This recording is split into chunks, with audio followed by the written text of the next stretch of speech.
ಬಿಜೆಪಿಯವರು ಈ ದೇಶವನ್ನ ಬಂದು ಆಳಕ್ ಸ್ಟಾರ್ಟ್ ಮಾಡಿದ್ಮೇಲೆ ನಾನು ಯಾವಾಗ್ಲೂ ಕೂಡ ಹೇಳ್ತಾ ಇದ್ದೆ, ಮುಂಚೆ ನೀವೆಲ್ಲ ತೆಗೆದು ನೋಡ್ರಿ, ಬ್ರಿಟಿಷರ್ಸ್ ಎಂತಕ್ ಬಂದಿದ್ರು ಹೇಳಿ, ವ್ಯವಹಾರಕ್ಕೆ ಬಂದ್ರು, ಕೊನೆಗೆ ಏನ್ ಮಾಡಿದ್ರು, ನಮ್ ದೇಶನ ಒಡೆದು ಆಳ್ಬಿಟ್ಟು 100 ವರ್ಷ ಹೋದ್ರು. ಈ ಬಿಜೆಪಿಯವರು ಏನ್ ಮಾಡ್ತಾ ಇದಾರೆ, ಬಿಜೆಪಿಯವರು ಅದೇ, ಇದು ಬಿಜೆಪಿ ಅಂದ್ರೆ ಭಾರತೀಯ ಜನತಾ ಪಾರ್ಟಿ ಅಲ್ಲ, ಅದು ಬ್ರಿಟಿಷ್ ಜನತಾ ಪಾರ್ಟಿ. ಇವತ್ತು ಕೂಡ ಒಡೆದ ಆಳ್ತಕ್ಕಂತ ಒಂದು ಸಂಪ್ರದಾಯ ಇಟ್ಕೊಂಡಿದ್ದಾರೆ. ಅವರಿಗೆ ಆ ಹಿಸ್ಟ್ರಿ, ಹಿಂದೆ ಯಾರು ನಮಗೆ ಸಹಕಾರ ಮಾಡಿದ್ರು, ಈ ದೇಶದಲ್ಲಿ ಮಹಾತ್ಮ ಗಾಂಧಿ ಅವರ ಹೆಸರಲ್ಲಿ ಏನು ಡಾಕ್ಟರ್ ಮನಮೋಹನ್ ಸಿಂಗ್ ಅವರು ಎಲ್ಲರಿಗೂ ಉದ್ಯೋಗ ಸಿಗ್ಬೇಕು. ಯಾಕಂದ್ರೆ ಮಹಾತ್ಮ ಗಾಂಧಿ ಅವ್ರು ಹೇಳಿದ್ದೆ ಅದು, ರಾಮನ್ನ ಬೇಡ ಅಂತ ಹೇಳಲ್ಲ, ನಾವೆಲ್ಲರೂ ಕೂಡ ಅವ್ರ ಬಾಯಲ್ಲಿ ಹೇಳ್ಕೊಳ್ತಾರೆ ರಾಮ ರಾಮ ಅಂತ ಹೇಳಿ, ನಾವು ಹೃದಯದಲ್ಲಿ ಇಟ್ಕೊಂಡಿರ್ತೀವಿ. ನಾವು ಯಾವಾಗ್ಲೂ ಕೂಡ ಅದನ್ನ ಹೇಳ್ಕೊಂಡು ಓಡಾಡೋದಲ್ಲ. ಆದ್ರೆ ನಾವೇನಾದ್ರು ಪ್ರಜಾಪ್ರಭುತ್ವದಲ್ಲಿ ಇವತ್ತು ನಿಂತ್ಕೊಂಡಿದೀವಿ ಅಂತ ಹೇಳಿದ್ರೆ ಅದಕ್ಕೆ ಯಾರು ಕಾರಣ, ಯಾರು ಹೋರಾಟ, ಯಾರ ನೇತೃತ್ವದಲ್ಲಿ ನಡೀತು, ಇದಕ್ಕೆಲ್ಲ ಇವತ್ತು ನಿಜವಾಗ್ಲೂ ಹೇಳ್ತೀನಿ, ಗೋಡ್ಸೆನ ಪೂಜೆ ಮಾಡೋರು ಇನ್ನೇನ್ ಸಿಗ್ತದೆ ಹೇಳಿ. ಅದಕ್ಕೆ ಅನಿವಾರ್ಯವಾಗಿ ನಮ್ಮ ಪ್ರಜಾಪ್ರಭುತ್ವದಲ್ಲಿ ಬಾಬಾ ಸಾಹೇಬ್ ಅಂಬೇಡ್ಕರ್ ಕೊಟ್ಟಿರ್ತಕ್ಕಂಥ ಏನ್ ಸಂವಿಧಾನ ಇದೆ, ಹೋರಾಟ ಮಾಡ್ತಕ್ಕಂಥದಕ್ಕೆ ಅವಕಾಶ ಕೊಟ್ಟಿದ್ದಾರೆ. ಒಂದ್ ದಿವಸ ಅದು ಉಲ್ಟಾ ಆಗೇ ಆಗ್ತದೆ, ಇಲ್ಲ ಅಂತ ಹೇಳಲ್ಲ, ಉಲ್ಟಾ ಆಗುತ್ತೆ. ಉಲ್ಟಾ ಆದ ತಕ್ಷಣ ಓ ರಾಮನ್ ವಿರೋಧಿ ಅಂದ್ಬಿಡ್ತಾರೆ, ಕಾಯ್ತಿರ್ತಾರೆ ಏನಾದ್ರು ಒಂದು ಬಂದು ಫಿಟ್ಟಿಂಗ್ ಇಡಕ್ಕೆ. ಅದಕ್ಕೆ ನಾ ಹೇಳೋದು, ಏನು ಮಾಡಕ್ ಆಗೋದಿಲ್ಲ. ನಮ್ಮ ಪಕ್ಷದಿಂದ ಒಂದು ತೀರ್ಮಾನ ಮಾಡಿದೆ, ರಾಷ್ಟ್ರ ಮಟ್ಟದಲ್ಲೂ ಕೂಡ ರಾಹುಲ್ ಗಾಂಧಿ ಅವರಾಗ್ಲಿ, ಮಲ್ಲಿಕಾರ್ಜುನ್ ಖರ್ಗೆ ಅವರಾಗ್ಲಿ, ಇವರೆಲ್ಲರೂ ಕೂಡ ಅಲ್ಲೂ ಹೋರಾಟ ಮಾಡ್ತಾ ಇದ್ದಾರೆ. ನಮ್ಮ ಕರ್ತವ್ಯ ಆಗ್ತದೆ, ನಮ್ಮ ಮಹಾತ್ಮ ಗಾಂಧಿ ಅವ್ರದ್ದು ಇವತ್ತು. ಅದಕ್ಕೆ ನಾವೇ ಗಾಂಧಿ ಭಾರತ ನೋಡಿ, ಗಾಂಧಿ ಭಾರತ ಅಂತ ಹೇಳಿ ನಾವೆಲ್ಲರೂ ಸಂತೋಷದಿಂದ ಇಲ್ಲಿ ಕರ್ನಾಟಕದಲ್ಲಿ ನಾವು ಸಂಭ್ರಮ ಮಾಡ್ತಾ ಇದ್ರೆ, ಅದೇ ಗಾಂಧಿ ಅವ್ರನ್ನ ಇವತ್ತು ಹೆಚ್ಚು ಕಮ್ಮಿ ನೋಡಿದ್ರೆ ಅವರ ತತ್ವವನ್ನ ಕಗ್ಗೊಲೆ ಮಾಡ್ತಕ್ಕಂಥದ್ದು ಅಂತ ಹೇಳಿದ್ರೆ ಮುಂದಿನ ಪೀಳಿಗೆಗೆ ಏನ್ ಕೊಡ್ತೀರಾ ನೀವು? ಇದು ಇವತ್ತು ಪ್ರಶ್ನೆ ಆಗ್ತದೆ. ನಾ ಹೇಳ್ತಾ ಇದ್ದೀನಿ, ಎಲ್ಲ ಪ್ರಜಾಪ್ರಭುತ್ವದಲ್ಲಿ ಹಾಳು ಮಾಡಿ ಇವ್ರು ಏನಿಲ್ಲ, ಹೆಸರು ಮಾತ್ರ ಚೇಂಜ್ ಮಾಡ್ಯಾರಷ್ಟೇ. ಇವ್ರು ಇವತ್ತುವರೆಗೂ ಕೂಡ ಮಾಡಿರ್ತಕ್ಕಂಥದ್ದು ಹೆಸರು ಮಾತ್ರ ಚೇಂಜ್. ಫಸ್ಟ್ GST ಬೇಡ ಅಂದ್ರು, GST ಬೇಡ ಅಂದ್ರು, GST ತಗೊಂಡ್ ಬಂದ್ರು. GST ಹಾಕ್ಬೇಕಾದ್ರೆ ಏನ್ ಬಹಳ ಬುದ್ಧಿವಂತರು ಇವರು, 100% ಹಾಕಿ 10% ಡಿಸ್ಕೌಂಟ್ ಕೊಟ್ಟು ಧಮಾಕ ಅಂತ ಎಂತದದು ದೀಪಾವಳಿ ಧಮಾಕ ಎಲ್ಲ ಇದಾವಲ್ಲ, ಇದೆಲ್ಲ ಕೆಟ್ಟ ಸಂಪ್ರದಾಯ. ನನಗನ್ಸುತ್ತೆ ಜನರು ಇವತ್ತು ತಿರುಗಿ ಬೀಳ್ಬೇಕಾಗತ್ತೆ. ಅವಕಾಶ ಸಿಕ್ಕಾಗ ಅವ್ರನ್ನ ಸೋಲಿಸ್ಬೇಕಾಗತ್ತೆ, ಸೋಲಿಸಿ ಪ್ರಜಾಪ್ರಭುತ್ವವನ್ನು ಉಳಿಸ್ಕೋಬೇಕಾಗತ್ತೆ. ಇಲ್ಲಾಂದ್ರೆ ಒಂದ್ ದಿವಸ ನಮ್ಗೇನ್ ಸಂವಿಧಾನದಲ್ಲಿ ಈ ಪ್ರಶ್ನೆ ಕೇಳೋ ಹಕ್ಕು, ನಾವು ಉತ್ತರ ಕೊಡೋ ಹಕ್ಕು, ಎಲ್ಲಾ ಜಾತಿ ಸಮಾಜದವರು ಕೂಡ ಒಂದೇ ವೇದಿಕೆಯಲ್ಲಿ ಕುತ್ಕೊಳ್ತಕ್ಕಂಥ ಹಕ್ಕು ಕೊಟ್ಟಿರ್ತಕ್ಕಂಥ ಪ್ರಜಾಪ್ರಭುತ್ವದ ಸಂವಿಧಾನವನ್ನ ಬದಲಾವಣೆ ಮಾಡ್ತೀನಿ ಅಂದವ್ರು ಇವರು. ಇಲ್ಲ, ಗೋಡ್ಸೆ ಮೇಲೆ ಪ್ರೀತಿ ಇದ್ದಾಗ ಇನ್ನೊಬ್ರನ್ನ ಸಿಟ್ಟು ತೋರಿಸ್ತಾರಲ್ಲ, ಒಂದೇ ಸತಿಗೆ ಅಲ್ಲ, ಯಾರಾದ್ರೂ ಆಗ್ಲಿ ಗೋಡ್ಸೆ ಅಂತೀವಿ ಅಷ್ಟೇ. ನೀವು ಫುಲ್ ಹೆಸರು ಹೇಳ್ಕೊಂಡು ನಿಮ್ ಬಾಯಿ ತುಂಬಾ ಖುಷಿ ಆದ್ರೆ ನೀವ್ ಹೇಳ್ಕೊಳ್ರಿ. ಮಹಾತ್ಮ ಗಾಂಧಿ ಅವ್ರನ್ನ ಕೊಂದಿರೋರ್ನ ಬಾಯಿ ತುಂಬಾ ನೀವು ಹೊಗಳ್ತೀರಿ ಅಂದ್ರೆ ಅದು ನಿಮ್ಮ ಆಸೆ. ಅದನ್ನು ಕೂಡ ಅಲ್ಲ, ನೀವ್ ಹೇಳಿದ್ರ, ನನಗೆ ಗೊತ್ತಿಲ್ಲ, ನಾನು ಅಷ್ಟೊಂದು ತಲೆ ಕೆಡ್ಸ್ಕೊಳಕ್ ಹೋಗಿಲ್ಲ. ಮಹಾತ್ಮ ಗಾಂಧಿ ಮಾತ್ರ ನನ್ ತಲೆ ಕೆಡ್ಸ್ಕೊಳ್ಳೋದು.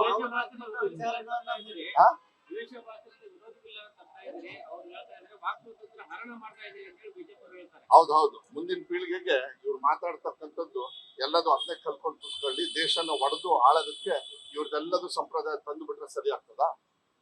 ನೀವ್ ಏನ್ ಕೊಡ್ತೀರಾ ಮಕ್ಕಳಿಗೆ? ಈಗ ನಾನೇ ಬಂದು ಏನಾದ್ರು ಕೆಡ್ದಾಗ ಇಲ್ಲಿ ಹೇಳಿದಾಗ ಮಕ್ಳು ಪಿಕಪ್ ಮಾಡ್ತಾರೆ, ನೀವು ಕೆಡ್ದು ತೋರಿಸಿದಾಗ ಅವರು ಪಿಕಪ್ ಮಾಡ್ತಾರೆ.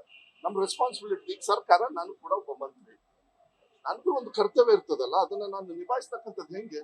ಹಂಗೆ ಮನ್ಸಿಗೆ ಬಂದಂಗೆ ಭಾಷಣ ಮಾಡ್ಕಿಂತ ಕುತ್ಕೊಳ್ಳಲ್ಲ, ಇದನ್ನ ನಿಲ್ಸ್ಬೇಕಾಗುತ್ತೆ. ಅದು ಒಳ್ಳೇದೇ.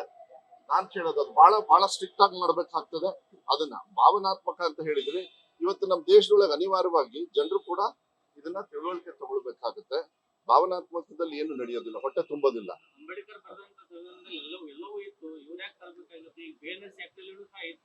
ಅದನ್ನ ಹಾಳು ಮಾಡ್ತಾ ಇದಾರೆ ಅಂತಾನೆ ಬಹಳ ಸ್ಟ್ರಿಕ್ಟ್ ಮಾಡ್ತಾ ಇರೋದು. ಅಂಬೇಡ್ಕರ್ ಅವರು ಕಾನೂನಲ್ಲಿ ಕೊಟ್ಟಿದ್ದಾರೆ, ಕಾನೂನು ಬದಲಾವಣೆ ಮಾಡ್ರಿ ಇಂಥವ್ರು ಬಂದು ಏನಾದ್ರು ಹೊಲ್ಸ್ ಮಾತಾಡಿದಾಗ ಅಂತ ಹೇಳಿ. ಅದಕ್ಕೆ ಅಧಿಕಾರನ ಚಲಾಯಿಸೋದಕ್ಕೆ ನಮ್ಮ ಸರ್ಕಾರ ಯಾವತ್ತೂ ಕೂಡ ಮುಂದೆ ಇರ್ತದೆ. ನನಗೆ ಅದು ನಿನ್ನೆ ಒಂದು ಮಾಧ್ಯಮದ ಮೂಲಕ ಯಾರ ಕಳ್ಸಿಕೊಟ್ರು, ನಿನ್ನೆನೆ ಕಳಿಸಿ ಬೆಳಗ್ಗೆ 4 ಗಂಟೆಗೆ ನಮ್ಮ PRS ಅವರು ಕೂಡ ಉತ್ತರ ಕೊಟ್ಟಿದ್ದಾರೆ. ಅದನ್ನ ಯಾವ ರೀತಿ, ಯಾಕೆ ಅದಾಗಿದೆ, ಏನಾಗಿದೆ ಅಂತ ಹೇಳಿ ತಿಳ್ಕೊಳಕ್ ಹೇಳಿದ್ದೇನೆ. ಏನಾಗ್ತದೆ, ಕೆಲವು ಸತಿ ಈ ಓಲ್ಡ್ ಸ್ಟಾಕ್ ಕೊಟ್ಟಾಗ ಹಂಗಾಗ್ತದೆ. ನನ್ನ ಇಲಾಖೆಯಲ್ಲಿ ನಾನು ಬಹಳ ಸ್ಟ್ರಿಕ್ಟ್ ಆಗಿದ್ದೀನಿ. ಏನಾದ್ರು ಅಧಿಕಾರಿಗಳಾಗ್ಲಿ, ಇಲ್ಲಾಂದ್ರೆ ಯಾರು ಸಪ್ಲೈ ಮಾಡ್ತಾರೆ, ಯಾಕಂದ್ರೆ ನಮ್ಗೆ ಗೊತ್ತಾಗಲ್ಲ, ಅದೆಲ್ಲ ನಾವು ಡಿಸೆಂಟ್ರಲೈಸ್ ಮಾಡ್ಬಿಟ್ಟಿದ್ವಿ, ಸೆಂಟ್ರಲೈಸ್ ಮಾಡಿಲ್ಲ ಅಂತ. ಯಾರು ತಪ್ಪು ಮಾಡಿದ್ರೆ ಮಕ್ಕಳಿಗೆ ಈ ತರ ಕೆಟ್ಟ ಆಹಾರ ಕೊಡ್ತಾರೆ, ತೀಕ್ಷ್ಣವಾಗಿ ಅವ್ರನ್ನ ಕ್ರಮ ತಗೊಳ್ತೀವಿ. ಮೋಸ್ಟ್ಲಿ ಇವತ್ತು ತಗೊಳ್ತೀವಿ. ಬಂದಾಗ್ಲಿಂದ ಇದ್ದ ಎಷ್ಟ್ ಸತಿ ಹೊಡ್ಕೊಂಡ್ ಬಂದ್ರಿ ವಿಧಾನಸೌಧದಲ್ಲಿ? ಏನ್ ಹೊಡ್ಕೊಂಡೆ ನಾನು? ನಿನ್ನೆ ಏನ್ ಮಾತಾಡ್ದೆ ನಾನು? ನೋಡಿದ್ರ ನಿನ್ನೆ?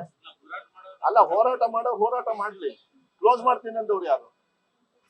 ಸುಮ್ನೆ ಹೆಂಗೆ ರೀ? ಇಲ್ಲ ರೀ, ನೋಡಿ ಆದೇಶ ಕಾಪಿ ನಿಮ್ಮ ಒಂದ್ ನಿಮಿಷ ಇರಿ. ಆದೇಶ ಕಾಪಿ ಇತ್ತ? ನೀವು ಮಾಧ್ಯಮದವ್ರು ಹುಷಾರಾಗಿರ್ಬೇಕು, ತಿಳ್ಕೊಳ್ಳಿ. ನೋಡಿ, ಆದೇಶ ಎಲ್ಲೂ ಕೂಡ ಇಲ್ಲ. ಆಮೇಲೆ ವಿಧಾನಸೌಧದಲ್ಲಿ ಇದೇ ಮಧು ಬಂಗಾರಪ್ಪ ಹೇಳಿಲ್ಲ ನಿಮಗೆ? ಕೇಳಿಸ್ಲಿಲ್ಲ? ಇದೆಲ್ಲ ನೋಡಿ, ಮಾಧ್ಯಮದವ್ರು ನಿಮ್ ರೆಸ್ಪಾನ್ಸಿಬಿಲಿಟಿ ಇದೆ. You have to go with the government when they say something good. ಏನಿಲ್ಲ, ಅವೆಲ್ಲ ನಾನು ಹೇಳ್ತಿರ್ಲಿಲ್ಲ. ಕೆಲವು ರಿಲೀಸ್ ಮಾಡೋರು ಅದನ್ನ ನಂಬ್ಕೊಂಡು ಕೂತ್ಕೋತಿರಲ್ಲ. ಇಲ್ಲಿ ಮಿನಿಸ್ಟರ್ ಎದುರುಗಡೆ ಹೇಳ್ತಾ ಇದಾರೆ. ಅದನ್ನ ನಾ ಬಂದಿದ್ದ ದಿವಸದಿಂದನೂ ಇದೇ ಪ್ರಶ್ನೆ ಹಾಕ್ತೀರಿ, ಇವತ್ತು ಹಾಕ್ತೀರಿ, ಮೋಸ್ಟ್ಲಿ ನಾಡಿದ್ದು ಹೋಗೋ ಟೈಮ್ಗೂ ಇದೇ ಹಾಕ್ತೀರಾ ಅಂದ್ರೆ it's not right. You should understand. ವಿಧಾನಸೌಧದಲ್ಲಿ ಒಬ್ಬ ಸಚಿವರು ಒಂದು ಸ್ಟೇಟ್ಮೆಂಟ್ ಕೊಟ್ಟಾಗ ಅದಕ್ಕಿಂತ ದೊಡ್ಡ ನಿಮಗೆ ಕಾಗದ ಇನ್ಯಾವುದೂ ಇಲ್ಲ. ಅದ್ರ ಮೇಲೆ ಪ್ರಶ್ನೆ ಮಾಡಬಾರ್ದು. ಸರ್ಕಾರ ಅದ್ರ ಮೇಲೆನೆ ನಡೆಯೋದು. ಮುಖ್ಯಮಂತ್ರಿಗಳಾಗ್ಲಿ ಮಂತ್ರಿಗಳಾಗ್ಲಿ ಒಂದು ಕಾನೂನು ಬಂದಾಗ ಅದು ನಡೀತದೆ. ಇದನ್ನ ತಪ್ಪು ಹಾದಿ ತರಿಸ್ತಕ್ಕಂಥದ್ದನ್ನ ಅವ್ರಿಗೆ ಅದು ಕೆಟ್ಟ ಚಾಳಿ. ಇದೆಲ್ಲ ಬಿಜೆಪಿ ಸ್ಪಾನ್ಸರ್ಡ್. ನಾನು ಏನು ಮಾಡೋದಕ್ಕಾಗಲ್ಲ. ಆಮೇಲೆ ಹೇಳ್ತೀನಿ ಕೇಳಿ, ಈ ಸ್ಥಿತಿಗೆ ನಾನು ಇಲಾಖೆಯನ್ನು ತಂದವ್ರೆ ಬಿಜೆಪಿ ಅವರು. ಅದನ್ನ ಕರೆಕ್ಷನ್ ಮಾಡಕ್ಕೆ ಬಂದಿರೋದು ಸಿದ್ದರಾಮಯ್ಯ ಸರ್ಕಾರ, ಅದರಲ್ಲಿ ಮಧು ಬಂಗಾರಪ್ಪ. ಇಲ್ಲ ಏನಿಲ್ಲ, ಅದನ್ನ ಬಿಜೆಪಿ ಅವರು ಈ ದೇಶವನ್ನ ಬಂದು ಆಳಕ್ ಸ್ಟಾರ್ಟ್ ಮಾಡಿದ್ಮೇಲೆ ನಾನು ಯಾವಾಗ್ಲೂ ಕೂಡ ಹೇಳ್ತಾ ಇದ್ದೆ, ಮುಂಚೆ ನೀವೆಲ್ಲ ತೆಗೆದು ನೋಡ್ರಿ, ಬ್ರಿಟಿಷರ್ಸ್ ಎಂತಕ್ ಬಂದಿದ್ರು ಹೇಳಿ? ವ್ಯವಹಾರಕ್ಕೆ ಬಂದ್ರು. ಕೊನೆಗೆ ಏನ್ ಮಾಡಿದ್ರು? ನಮ್ ದೇಶನ ಒಡೆದು ಆಳ್ಬಿಟ್ಟು 106 ವರ್ಷ ಹೋದ್ರು. ಈಗ ಬಿಜೆಪಿ ಅವರು ಏನ್ ಮಾಡ್ತಾ ಇದಾರೆ? ಬಿಜೆಪಿಯವರು ಅದೇ. ಇದು ಬಿಜೆಪಿ ಅಂದ್ರೆ ಭಾರತೀಯ ಜನತಾ ಪಾರ್ಟಿ ಅಲ್ಲ, ಅದು ಬ್ರಿಟಿಷ್ ಜನತಾ ಪಾರ್ಟಿ. ಇವತ್ತು ಕೂಡ ಒಡೆದ ಆಳ್ತಕ್ಕಂತ ಒಂದು ಸಂಪ್ರದಾಯ ಇಟ್ಕೊಂಡಿದ್ದಾರೆ. ಅವರಿಗೆ ಆ ಹಿಸ್ಟ್ರಿ, ಹಿಂದೆ ಯಾರು ನಮಗೆ ಸಹಕಾರ ಮಾಡಿದ್ರು ಈ ದೇಶದಲ್ಲಿ, ಮಹಾತ್ಮ ಗಾಂಧಿ ಅವರ ಹೆಸರಲ್ಲಿ ಏನು ಡಾಕ್ಟರ್ ಮನಮೋಹನ್ ಸಿಂಗ್ ಅವರು ಎಲ್ಲರಿಗೂ ಉದ್ಯೋಗ ಸಿಗ್ಬೇಕು. ಯಾಕಂದ್ರೆ ಮಹಾತ್ಮ ಗಾಂಧಿ ಅವ್ರು ಹೇಳಿದ್ದೆ ಅದು. ರಾಮನ್ನ ಬೇಡ ಅಂತ ಹೇಳಲ್ಲ. ನಾವೆಲ್ಲರೂ ಕೂಡ ಅವ್ರ ಬಾಯಲ್ಲಿ ಹೇಳ್ಕೊಳ್ತಾರೆ ರಾಮ ರಾಮ ಅಂತ ಹೇಳಿ. ನಾವು ಹೃದಯದಲ್ಲಿ ಇಟ್ಕೊಂಡಿರ್ತೀವಿ. ನಾವು ಯಾವಾಗ್ಲೂ ಕೂಡ ಅದನ್ನ ಹೇಳ್ಕೊಂಡು ಓಡಾಡೋದಲ್ಲ. ಆದ್ರೆ ನಾವೇನಾದ್ರು ಪ್ರಜಾಪ್ರಭುತ್ವದಲ್ಲಿ ಇವತ್ತು ನಿಂತ್ಕೊಂಡಿದೀವಿ ಅಂತ ಹೇಳಿದ್ರೆ ಅದಕ್ಕೆ ಯಾರು ಕಾರಣ, ಯಾರು ಹೋರಾಟ, ಯಾರ ನೇತೃತ್ವದಲ್ಲಿ ನಡೀತು, ಇದಕ್ಕೆಲ್ಲ ಇವತ್ತು ನಿಜವಾಗ್ಲೂ ಹೇಳ್ತೀನಿ, ಗೋಡ್ಸೆನ ಪೂಜೆ ಮಾಡೋರು ಇನ್ನೇನ್ ಸಿಗ್ತದೆ ಹೇಳಿ? ಅದಕ್ಕೆ ಅನಿವಾರ್ಯವಾಗಿ ನಮ್ಮ ಪ್ರಜಾಪ್ರಭುತ್ವದಲ್ಲಿ ಬಾಬಾ ಸಾಹೇಬ್ ಅಂಬೇಡ್ಕರ್ ಕೊಟ್ಟಿರ್ತಕ್ಕಂಥ ಏನ್ ಸಂವಿಧಾನ ಇದೆ, ಹೋರಾಟ ಮಾಡ್ತಕ್ಕಂಥದಕ್ಕೆ ಅವಕಾಶ ಕೊಟ್ಟಿದ್ದಾರೆ. ಒಂದ್ ದಿವಸ ಅದು ಉಲ್ಟಾ ಆಗೇ ಆಗ್ತದೆ, ಇಲ್ಲ ಅಂತ ಹೇಳಲ್ಲ. ಉಲ್ಟಾ ಆಗುತ್ತೆ. ಉಲ್ಟಾ ಆದ ತಕ್ಷಣ ಓ ರಾಮನ್ ವಿರೋಧಿ ಅಂದ್ಬಿಡ್ತಾರೆ. ಕಾಯ್ತಿರ್ತಾರೆ ಏನಾದ್ರು ಒಂದು ಬಂದು ಫಿಟ್ಟಿಂಗ್ ಇಡಕ್ಕೆ. ಅದಕ್ಕೆ ನಾ ಹೇಳೋದು, ಏನು ಮಾಡಕ್ ಆಗೋದಿಲ್ಲ. ನಮ್ಮ ಪಕ್ಷದಿಂದ ಒಂದು ತೀರ್ಮಾನ ಮಾಡಿದೆ. ರಾಷ್ಟ್ರ ಮಟ್ಟದಲ್ಲೂ ಕೂಡ ರಾಹುಲ್ ಗಾಂಧಿ ಅವರಾಗ್ಲಿ, ಮಲ್ಲಿಕಾರ್ಜುನ್ ಖರ್ಗೆ ಅವರಾಗ್ಲಿ, ಇವರೆಲ್ಲರೂ ಕೂಡ ಅಲ್ಲೂ ಹೋರಾಟ ಮಾಡ್ತಾ ಇದ್ದಾರೆ. ನಮ್ಮ ಕರ್ತವ್ಯ ಆಗ್ತದೆ, ನಮ್ಮ ಮಹಾತ್ಮ ಗಾಂಧಿ ಅವ್ರದ್ದು. ಇವತ್ತು ಅದಕ್ಕೆ ನಾವೇ ಗಾಂಧಿ ಭಾರತ ನೋಡಿ, ಗಾಂಧಿ ಭಾರತ ಅಂತ ಹೇಳಿ ನಾವೆಲ್ಲರೂ ಸಂತೋಷದಿಂದ ಇಲ್ಲಿ ಕರ್ನಾಟಕದಲ್ಲಿ ನಾವು ಸಂಭ್ರಮ ಮಾಡ್ತಾ ಇದ್ರೆ, ಅದೇ ಗಾಂಧಿ ಅವ್ರನ್ನ ಇವತ್ತು ಹೆಚ್ಚು ಕಮ್ಮಿ ನೋಡಿದ್ರೆ ಅವರ ತತ್ವವನ್ನ ಕಗ್ಗೊಲೆ ಮಾಡ್ತಕ್ಕಂಥದ್ದು ಅಂತ ಹೇಳಿದ್ರೆ ಮುಂದಿನ ಪೀಳಿಗೆಗೆ ಏನ್ ಕೊಡ್ತೀರಾ ನೀವು? ಇದು ಇವತ್ತು ಪ್ರಶ್ನೆ ಆಗ್ತದೆ. ನಾ ಹೇಳ್ತಾ ಇದ್ದೀನಿ, ಎಲ್ಲ ಪ್ರಜಾಪ್ರಭುತ್ವದಲ್ಲಿ ಹಾಳು ಮಾಡಿ ಇವ್ರು ಏನಿಲ್ಲ, ಹೆಸರು ಮಾತ್ರ ಚೇಂಜ್ ಮಾಡ್ಯಾರಷ್ಟೇ. ಇವ್ರು ಇವತ್ತುವರೆಗೂ ಕೂಡ ಮಾಡಿರ್ತಕ್ಕಂಥದ್ದು ಹೆಸರು ಮಾತ್ರ ಚೇಂಜ್. ಫಸ್ಟ್ GST ಬೇಡ ಅಂದ್ರು, GST ಬೇಡ ಅಂದ್ರು, GST ತಗೊಂಡ್ ಬಂದ್ರು. GST ಹಾಕ್ಬೇಕಾದ್ರೆ ಏನ್ ಬಹಳ ಬುದ್ಧಿವಂತರು ಇವರು. 100% ಹಾಕಿ 10% ಡಿಸ್ಕೌಂಟ್ ಕೊಟ್ಟು ಧಮಾಕ ಅಂತೆ. ಎಂತದದು ದೀಪಾವಳಿ ಧಮಾಕ ಎಲ್ಲ ಇದಾವಲ್ಲ. ಇದೆಲ್ಲ ಕೆಟ್ಟ ಸಂಪ್ರದಾಯ. ನನಗನ್ಸುತ್ತೆ ಜನರು ಇವತ್ತು ತಿರುಗಿ ಬೀಳ್ಬೇಕಾಗತ್ತೆ. ಅವಕಾಶ ಸಿಕ್ಕಾಗ ಅವ್ರನ್ನ ಸೋಲಿಸ್ಬೇಕಾಗತ್ತೆ. ಸೋಲಿಸಿ ಪ್ರಜಾಪ್ರಭುತ್ವವನ್ನು ಉಳಿಸ್ಕೋಬೇಕಾಗತ್ತೆ. ಇಲ್ಲಾಂದ್ರೆ ಒಂದ್ ದಿವಸ ನಮ್ಗೇನ್ ಸಂವಿಧಾನದಲ್ಲಿ ಈ ಪ್ರಶ್ನೆ ಕೇಳೋ ಹಕ್ಕು, ನಾವು ಉತ್ತರ ಕೊಡೋ ಹಕ್ಕು, ಎಲ್ಲಾ ಜಾತಿ ಸಮಾಜದವರು ಕೂಡ ಒಂದೇ ವೇದಿಕೆಯಲ್ಲಿ ಕುತ್ಕೊಳ್ತಕ್ಕಂಥ ಹಕ್ಕು ಕೊಟ್ಟಿರ್ತಕ್ಕಂಥ ಪ್ರಜಾಪ್ರಭುತ್ವದ ಸಂವಿಧಾನವನ್ನ ಬದಲಾವಣೆ ಮಾಡ್ತೀನಿ ಅಂದವ್ರು ಇವರು. ಇಲ್ಲ, ಗೋಡ್ಸೆ ಮೇಲೆ ಪ್ರೀತಿ ಇದ್ದಾಗ ಇನ್ನೊಬ್ರನ್ನ ಸಿಟ್ಟು ತೋರಿಸ್ತಾರಲ್ಲ, ಅದನ್ನ ಒಂದೇ ಸತಿಗೆ ಅಲ್ಲ, ಯಾರಾದ್ರೂ ಆಗ್ಲಿ ಗೋಡ್ಸೆ ಅಂತೀವಿ ಅಷ್ಟೇ. ನೀವ್ ಫುಲ್ ಹೆಸರು ಹೇಳ್ಕೊಂಡ್ರೆ ನಿಮ್ ಬಾಯಿ ತುಂಬಾ ಖುಷಿ ಆದ್ರೆ ನೀವ್ ಹೇಳ್ಕೊಳ್ರಿ. ಮಹಾತ್ಮ ಗಾಂಧಿ ಅವ್ರನ್ನ ಕೊಂದಿರೋರ್ನ ಬಾಯಿ ತುಂಬಾ ನೀವು ಹೊಗಳ್ತೀರಿ ಅಂದ್ರೆ ಅದು ನಿಮ್ಮ ಆಸೆ.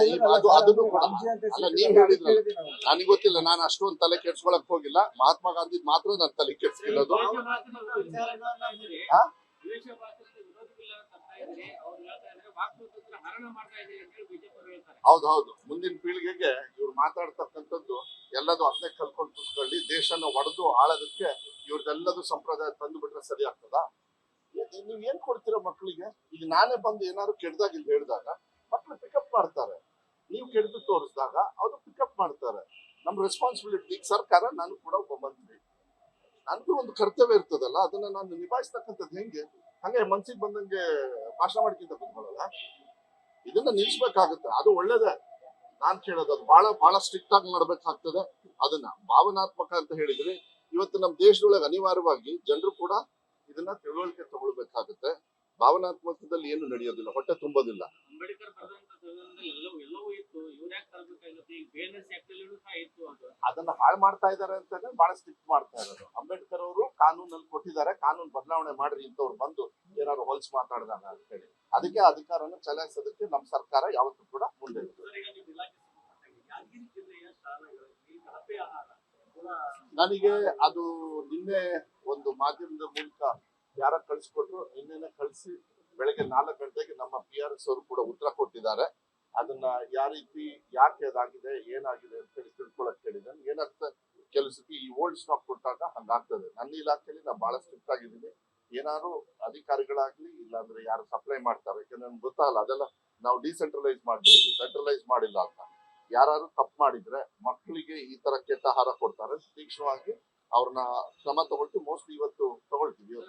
ರಾಜ್ಯದಲ್ಲಿ 40,000 ಕಲಾಶಾಲೆಗಳು ಮುಕ್ತ ಇದೆ ಅಂತ ಹೇಳಿ ಏನ್ರಿ ಬಂದಾಗ್ಲಿಂದ ಇದನ್ನ ಎಷ್ಟ್ ಸತಿ ಹೊಡ್ಕೊಂಡ್ ಬಂದ್ರಿ? ವಿಧಾನಸೌಧದಲ್ಲಿ ಏನ್ ಹೊಡ್ಕೊಂಡೆ ನಾನು? ನಿನ್ನೆ ಏನ್ ಮಾತಾಡ್ದೆ ನಾನು?